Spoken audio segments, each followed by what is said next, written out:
বর্তমান সোসাইটিতে বিয়ে কেন দেরিতে হয় এই ফ্যাক্টটি নিয়ে রিসার্চ করতে গিয়ে আমাদের কাছে মেজর 10টি কজ উঠে আসে, যার মধ্যে প্রথমটি হলো বিয়ের আসল উদ্দেশ্য সম্পর্কে ক্লিয়ার ধারণা না থাকা।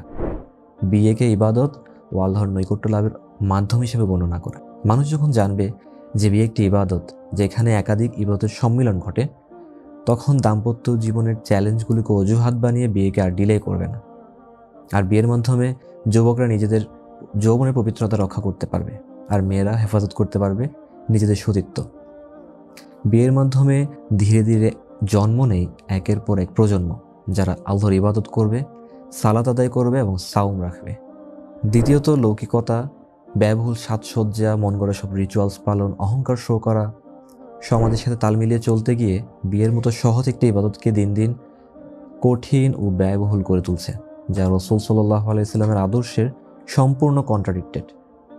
এটি বর্তমান সমাজে খুব মারাত্মক আকার ধারণ করেছে, যার কারণে যুবকরা তাদের যৌবনের পবিত্রতা হারাচ্ছে আর হুমকির সম্মুখীন হচ্ছে মেয়েদের সতীত্ব। থার্ড যেটি হলো পড়াশোনা ও বিয়ের মধ্যে মেরুকরণ সৃষ্টি করা, যার ফলে অধিকাংশ যুবক যুবতী পড়াশোনা শেষ হওয়ার আগে বিয়ের কথা কল্পনাও করতে পারেন না। অনেকে তো আছে হায়ার স্টাডিজের জন্য বিভিন্ন দেশে পাড়ি জমায়, সেখানে গিয়ে যতটুকু ইথিক্স বাকি থাকে সেটিও বিসর্জন দিয়ে আসে। 4 নম্বর হলো বর নির্বাচনের ব্যাপারে সঠিক ধারণার অভাব।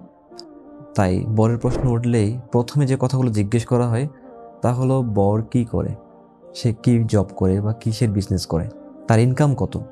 শুধুমাত্র ইনকাম কম হওয়ার কারণে অনেক মেয়ে প্রপোজাল রিজেক্ট করে থাকে। অথচ রাসূল সাল্লাল্লাহু আলাইহি ওয়াসাল্লাম বলেছেন, যার দিনদারি ও নৈতিক চরিত্রে তোমরা সন্তুষ্ট, সে যদি তোমাদের কাছে বিয়ের প্রস্তাব নিয়ে আসে তাহলে তার সাথে বিয়ে দিয়ে দাও। আর পঞ্চম যে কারণটি হলো, আমাদের সোসাইটিতে বর্তমানে পরামর্শদাতাদের অভাব নেই। তো যখন বিয়ের প্রশ্ন আসে তখন প্রতিবেশী, মেয়ের বান্ধবী, ছেলের বন্ধু অর্থাৎ পরামর্শ দেওয়ার ক্ষেত্রে কেউ পিছিয়ে থাকে না। কিন্তু বাস্তবতা হলো তাদের কারোরই সরই জ্ঞান নেই, যার কারণে বিয়ের ক্ষেত্রে পরামর্শ দেওয়ার সময় তারা ভুল ডিরেকশন এবং ভুল ধারণা দিয়ে থাকে এবং ভুল পরামর্শ দিয়ে থাকে। 6 যে কারণটি হলো, বিয়ের আগের সময়টায় তরুণ তরুণীরা এমন এক ফ্যান্টাসির জগতে থাকে যেখানে তরুণদের এক্সপেকটেশন থাকে এক অনন্যা, পরিপূর্ণ, অনুপমা রাজকন্যা, যার শরীরে কোনো প্রকার খুঁত থাকবে না। আর তরুণীদের কল্পনার ক্যানভাসে এমন এক রাজপুত্র এঁকে রেখেছে যার থেকে 1 সেন্টিমিটার ছোট কোনো যোগ্যতা সম্পন্ন ছেলে যদি প্রপোজাল আনে তাও তারা রিজেক্ট করে দেয়। অথচ এই সময়টাই তরুণ তরুণীদের মধ্যে সবগুলো গুণের একত্রে সমাবেশ সাধারণত ঘটে না। 7 নম্বর হলো সমাজে বিয়ের উপযুক্ত তরুণ তরুণীদেরকে ইশারা ইঙ্গিতে বিয়ের জন্য উদ্বুদ্ধ করার প্রচলন না থাকা। একটা সময় ছিল যখন গুণী মুরব্বীরা এই সকল বিবাহ উপযুক্ত তরুণ তরুণীদেরকে বলতো যে যাও, ওদের ঘরে একটা মেয়ে আছে, ওকে বিয়ের প্রস্তাব দিয়ে আসো। ইভেন তিনিও এই কাজে পৃষ্ঠপোষকতা করতেন। বাট আজকে সেই প্রচলন বন্ধ হয়ে গিয়েছে, কল্যাণের ধারা আজ বন্ধ হয়ে গেছে। 8 নম্বর হলো বৈবাহিক জীবনের বিভিন্ন জটিলতা, স্বামী স্ত্রীর মধ্যে কলহ, স্বামী স্ত্রীর পরিবারের মধ্যে ঝগড়া বিবাদ ইত্যাদি খবরগুলোকে লেগেসি মিডিয়া ফলো করে প্রচার করছে, যার কারণে সমাজে বিবাহবিধি তৈরি হচ্ছে। 9 নম্বর হলো দাম্পত্য জীবনের দায় দায়িত্ব এবং সন্তান পরিচর্যা সম্পর্কে অযোগ্য এবং অমনোযোগী হয়ে বেড়ে ওঠা।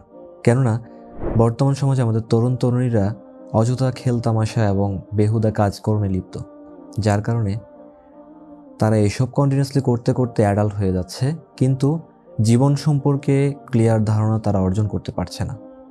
10 নম্বর হলো পাপ ও অশ্লীলতার উপায় উপকরণের প্রাচুর্যতা এবং সহজলভ্যতা, ছেলে মেয়েদের হারাম রিলেশন এবং ফিতনার আধিক্যের কারণে তরুণ তরুণীরা বিয়ে করতে আগ্রহ হারিয়ে ফেলে, যার কারণে ছেলেরা বিয়েকে আরও ডিলে করে এবং মেয়েরা প্রস্তাব প্রত্যাখ্যান করতে থাকে। এমনও হয় অনেক পরিবার মেয়ের ইনকামকে ভোগ করার জন্য বা ইনকামের লোভে বিয়েকে ডিলে করে দেয়। এছাড়াও বড় বোনের আগে ছোট বোনের বিয়ে এড়াতেও বিয়েকে বিলম্বিত করা হচ্ছে। অথচ বিয়ে রাসূলগণের সুন্নাহ। আল্লাহ তাআলা বলেন, ওয়ালাকাদ আরসালনা রাসূলাম মিন ক্বাবলিকা ওয়া জাআলনা লাহুম আজওয়াজান ওয়া যুররিয়াতা।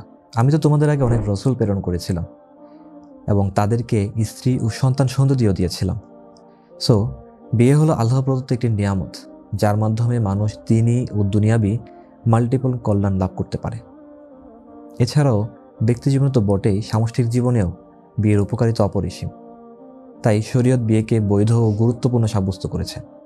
আল্লাহ তাআলা বলেন, তোমাদের মধ্যে যারা আইয়িম তথা অবিবাহিত, বিপত্নিক বা বিধবা, তাদের বিবাহ সম্পাদন করে দাও, এবং তোমাদের দাস দাসীদের মধ্যে যারা সৎ তাদেরও। যদি তারা অভাবগ্রস্ত হয়ে থাকে তাহলে আল্লাহ তাআলা নিজ অনুগ্রহে তাদের অভাবমুক্ত করে দেবেন। আল্লাহ তো প্রাচুর্যময়, সর্বজ্ঞ। সুবহানাল্লাহ।